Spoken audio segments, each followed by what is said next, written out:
Niamh Snow. Cette jeune fille, accusée du pire, responsable de la mort d'une femme. Une barmaid, qui plus est. En général, je vous dis que rien ne pouvait laisser présager ce qui pouvait arriver. Là, c'était cramé d'avance.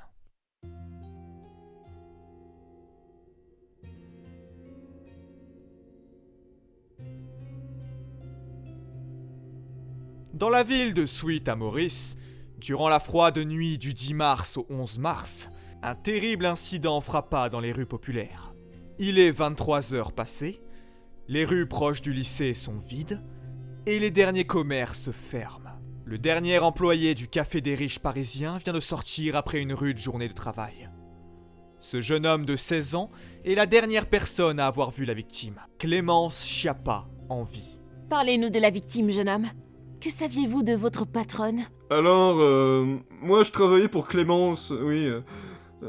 Si je suis honnête, elle était désagréable. Elle avait un comportement déplacé avec tous les hommes qui entraient dans son café. Souvent les jeunes. Elle détestait ma copine aussi. C'est pas très cool. Il semblerait que le meurtre de Clémence vous ait chamboulé. Comment vous sentez-vous face à cette nouvelle? Honnêtement, je me sens libéré d'un poids. On va faire une teuf avec mes potes samedi pour fêter ça. Clémence, une femme aimée de tous, a hélas rencontré le chemin d'une meurtrière sans merci. En effet, les autopsies de nos professionnels révèlent un acte de barbarie sans précédent. Une large plaie, de 15 cm dans le thorax, provoquée sûrement par la lame d'un tranchant encore non identifié à ce jour. Notre suspecte numéro 1 se prénomme Niamh Snow.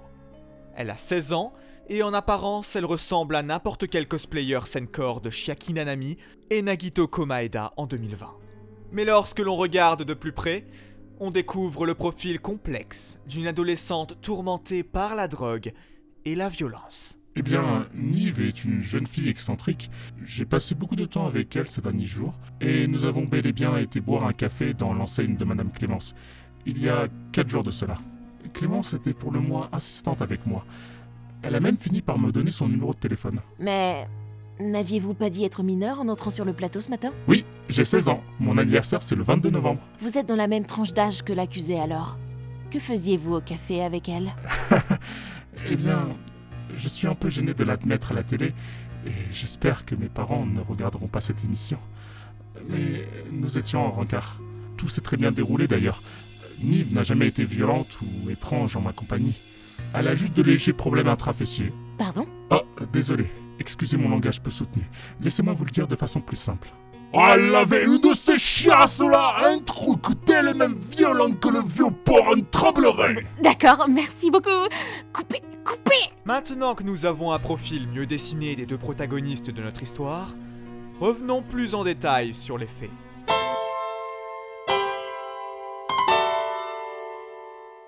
« 23h42. Clémence Schiappa est en train de fermer la boutique. Après avoir durement lavé et rangé son café, elle se dirige dans le sous-sol. À ce moment, elle ne sait pas que ce serait le dernier endroit qu'elle côtoierait. Le sous-sol est désorganisé, lugubre et étroit. Elle y cherche les fiches de paye de ses employés qu'elle chérissait tant. C'est pas vrai. Alors qu'elle cherche, elle ne remarque pas que derrière elle se tient une figure menaçante. Lorsqu'elle se retourne, son assaillant se jette sur elle et la poignarde. Elle enfonce sa lame profondément avant de trancher le reste de son thorax comme un gros morceau de lard. Le lard. Que c'est bon. L'assaillant, après s'être assuré que la vie avait quitté le corps de sa victime, prit alors son arme et fuit la scène de crime, laissant le corps sans vie de Madame Schiappa, gisant dans sa propre mare de sang. À 7h50, le jeune employé arrive alors pour débuter sa journée. N'attendant pas l'arrivée de sa patronne avant 9h, le jeune garçon commence alors à préparer les tables pour les clients les plus matinaux. J'avais plus de liquide vaisselle, donc je suis descendu dans le sous-sol. Et le premier truc que je vois, c'est ma patronne au sol. Au début, j'étais content car je pensais qu'à force de fumer, elle avait enfin fini par avoir un arrêt cardiaque. Et puis, j'ai compris que c'était pas un arrêt cardiaque. Et qu'est-ce qui vous a fait comprendre ça? Bah, je sais pas, peut-être la quantité abondante de sang sortant de son corps. Je dis ça comme ça. Après la découverte de ce corps, les forces de l'ordre étaient démunies. Aucune trace visible n'avait été laissée. Alors que l'enquête n'était même pas ouverte, le commissariat de la ville de Sweet-Amoris reçut un appel. En voici la retranscription audio. Police de Sweet-Amoris, j'écoute. Bonjour. Je vous contacte car j'ai des informations importantes au sujet d'un meurtre qui a été commis cette nuit. Oula, purée. Il y a eu un meurtre cette nuit? Oh purée. Anne, prépare-toi à prendre des notes, hein. Clémence Schiappa a été tuée par quelqu'un que je connais. La meurtrière s'appelle Nive Snow. Elle a même confessé avoir tué cette pauvre femme. Oh, elle a dit con. Fessé. Oh, c'est hilarant, putain. Elle réside illégalement dans la demeure de Mademoiselle Courreau.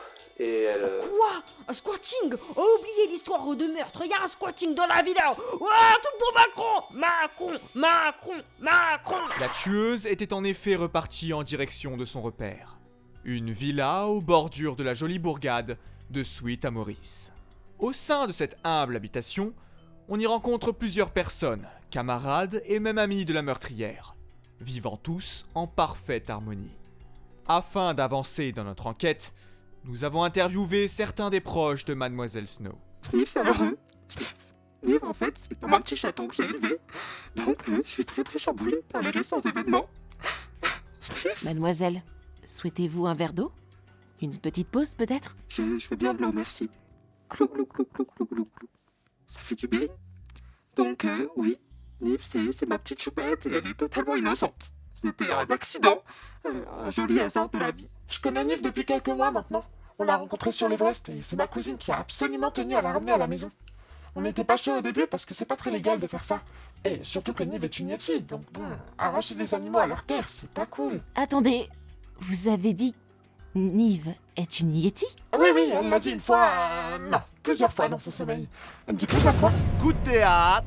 Le profil présenté par les proches de la tueuse est un profil totalement différent de ce que l'enquête nous présente. Les proches de cette dernière nous présentent une jeune fille attachante aux traits animalistiques.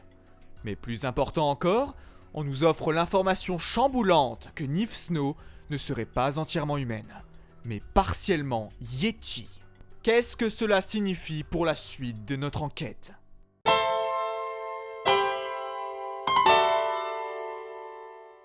Avec ces nouvelles informations ajoutées à notre enquête, de nouvelles hypothèses font surface. Nive n'est plus la seule suspecte sur la liste. Son portrait exemplaire et adoré de tous nous renvoie sur une nouvelle piste. Il se pourrait que le meurtre commis par cette pauvre enfant ait été commandité par quelqu'un d'encore plus violent, plus dangereux et plus vicieux qu'elle, afin de tuer Madame Clémence Schiappa. Mais qui pourrait en vouloir à une femme aussi douce que Clémence ? Une seule personne remplit ce profil. Agnon, c'est Holly Paris. Excusez-moi, mais ce témoignage doit rester anonyme. Oupsie, mon mauvais.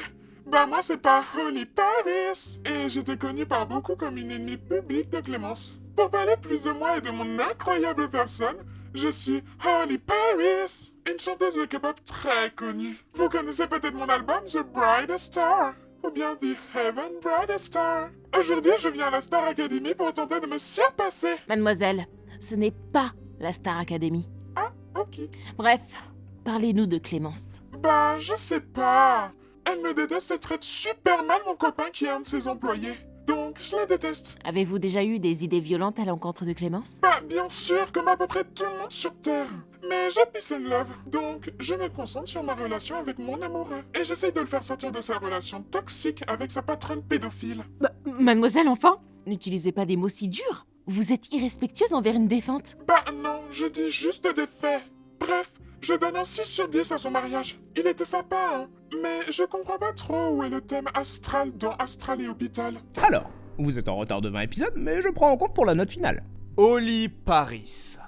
Cette ex-star de K-pop bien connue pour sa relation ambiguë avec les BTS, serait-elle celle qui a commandité le meurtre de Madame Schiappa ? Impossible. Elle est trop conne pour penser à un truc pareil. No offenses, mais tu réfléchis à l'envers. J'ai molli de tout mon cœur, mais bon, elle a pas assez de neurones connectés pour avoir pensé à un truc aussi complexe. Elle est aussi très hématophobe, donc je pense qu'elle aurait fait un simple malaise à l'idée que quelqu'un puisse se faire tuer, même Clémence. J'ai pas beaucoup traîné avec Holly, mais elle me semble pas être le type de personne à vouloir tuer des gens. La chose la plus méchante qu'elle pourrait faire, c'est mettre trop de sucre dans un café. Et encore faudrait qu'elle trouve le sucre. Oli MDR, vous m'avez fait sortir pour que je parle de cette turbo débile. Sérieux, elle a jamais été à l'école, elle pourrait dire que la capitale de la Thaïlande c'est Taïwan tellement elle est conne. Yakak. Elle est conne ou quoi cette pute? Une fois, j'ai demandé à Oli d'acheter du pain. Elle est revenue avec des clés et m'a dit qu'elle avait loué une maison en Allemagne, par accident. Ça vous expose assez bien le personnage. Bon, après quelques interviews, il semble qu'Oli Paris n'aurait possiblement pas pu être à la tête d'une telle mascarade. Cela nous renvoie donc à notre suspecte principal, Niv Snow.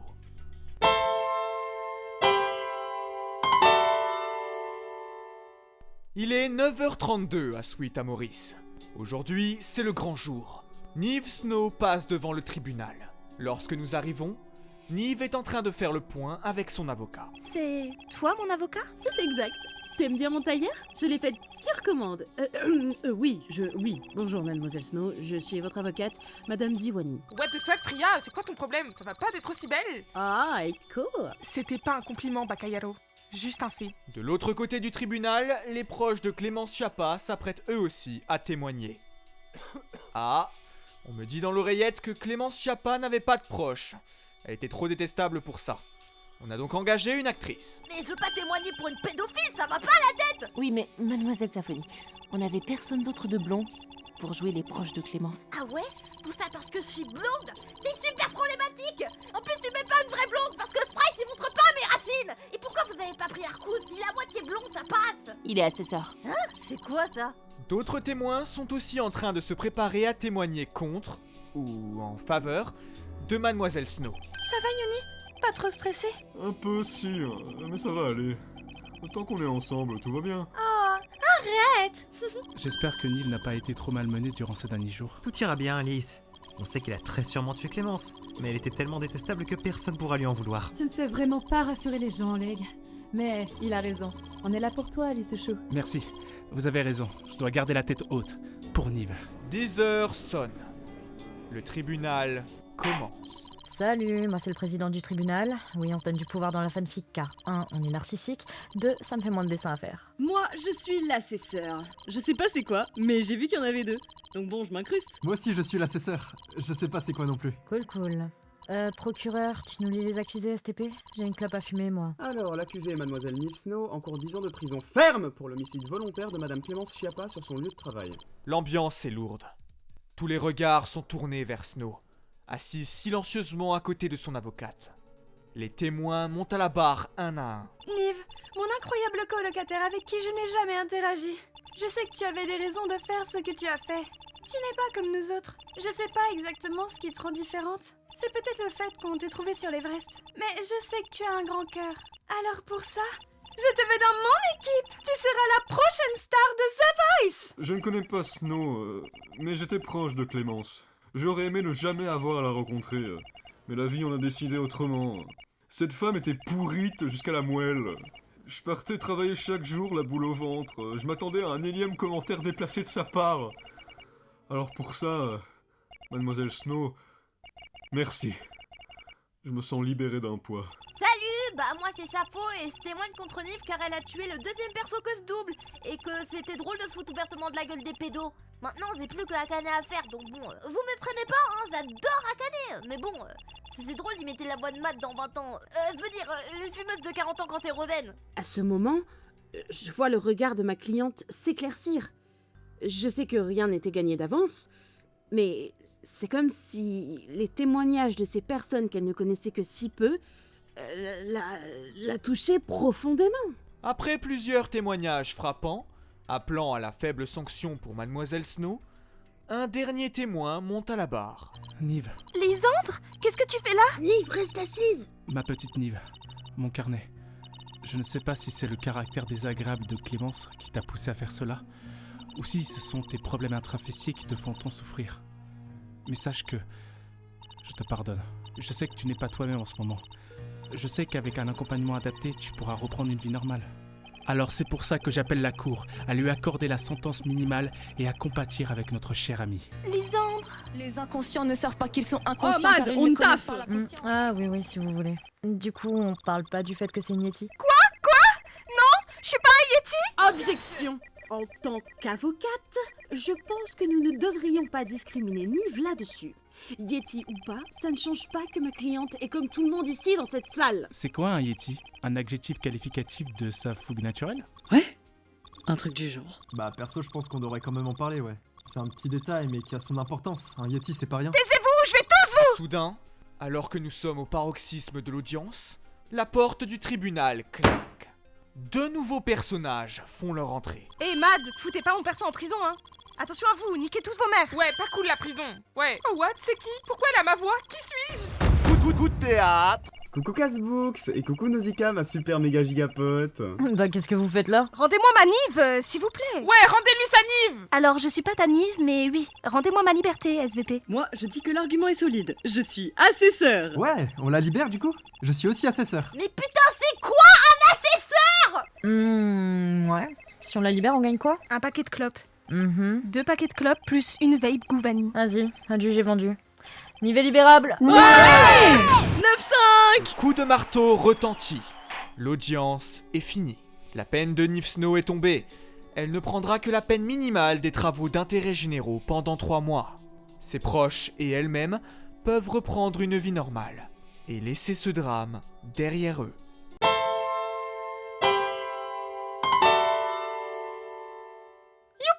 Tu es libérée, délivrée, Nive. Gousi gousi. Ah, je suis trop contente. J'ai assuré en tant qu'avocate, pas vrai? Oui, tu étais superbe, Pripri, chapeau chapeau. Pas comme avec Ryan dans Love Life. Ça, c'était cancel. Heureusement qu'il est mort. Je m'étais mise à l'écart du tribunal. Tout le monde était en train de faire la fête et de célébrer ma libération et la mort de Clémence. J'entends au loin Aiko appeler mon nom. Elle ne peut pas passer 3 secondes sans moi, c'est pas possible. Nive, tu es là? Je t'ai cherché partout. Lisande me prend dans ses bras et me fait un long câlin. Je ne réagis pas. Alors ça y est, tu sais tout de ma condition maintenant? Ta peine? Oui, tu as 3 mois de travaux d'intérêt généraux. C'est cool, non? Je souris timidement à Lisandre. Alors il n'a toujours pas compris. Qu'est-ce qu'il est bête. Je lui rends doucement son câlin. Oui, c'est super, tout est bien qui finit bien. Attention.